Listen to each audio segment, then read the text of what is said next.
Every year on October 14th, the same question haunted Daniel Mercer. Why them?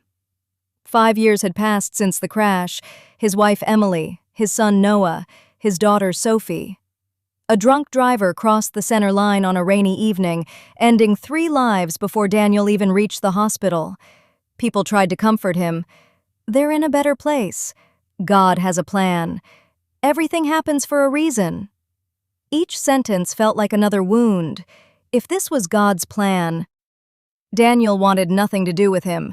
He sold the family home, stopped attending church, packed away every photograph. He wasn't angry anymore. He had become something colder. He declared to anyone who would listen, "There is no loving God. If there were, he wouldn't have taken everything." The bitterness became his identity. Then he made a promise. On the 10th anniversary of their deaths, he would climb Black Summit, the tallest mountain for hundreds of miles. He would stand above the clouds and demand an answer. If God existed, he would finally speak. The climb took nearly 12 hours.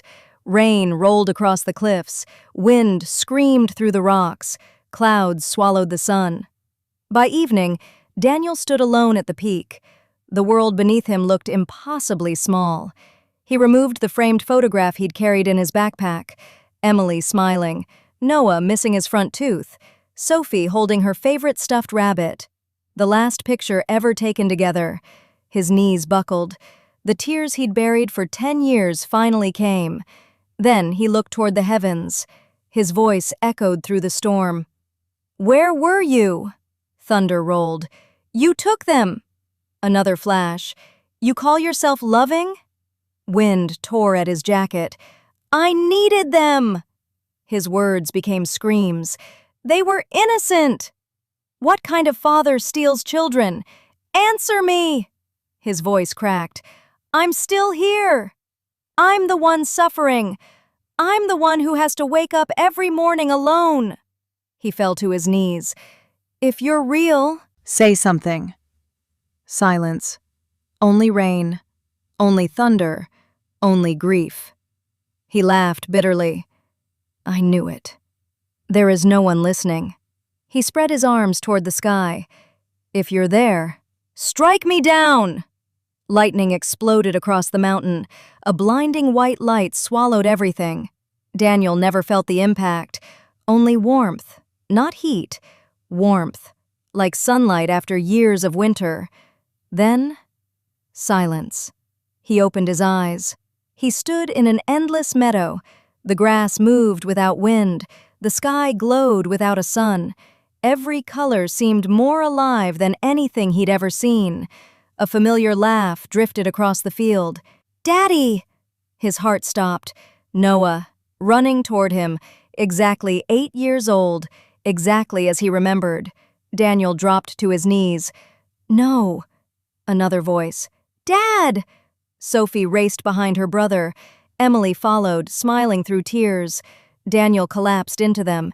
He held them as though letting go would end the world again. "I've missed you." Emily touched his face. "We know. I've been so angry." "We know. I blamed God." "We know. I wanted answers." Emily looked toward the endless horizon. "So did we." Daniel frowned. "What?" She smiled softly. "We didn't understand everything either." They walked together.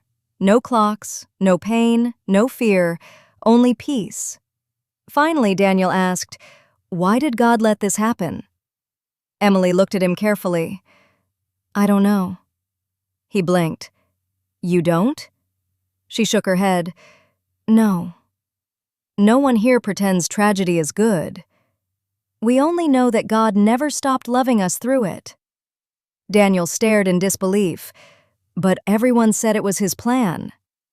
She gently squeezed his hand. People often confuse not understanding with having an explanation. "Then why didn't he stop it?" Emily answered quietly. "Because love without freedom isn't love." The man who drove drunk made a terrible choice. God didn't celebrate it. He grieved it. Daniel's eyes filled again. He grieved? Emily nodded. The God you shouted at was crying long before you were. They reached a quiet hill overlooking the meadow. Daniel whispered, I wanted him to suffer. Emily smiled sadly. He already had. What do you mean? She looked directly into his eyes. The God you rejected knows exactly what it's like to lose someone he loves. Daniel remembered stories he'd ignored for years. A cross, a sacrifice, a father watching his son die, not because he enjoyed suffering, but because love sometimes bears unimaginable pain. Daniel looked down. I've wasted 10 years hating him. Emily lifted his chin. You spent 10 years hurting.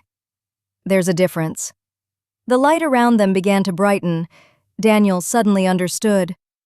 I have to go back. Emily nodded. It isn't your time. No.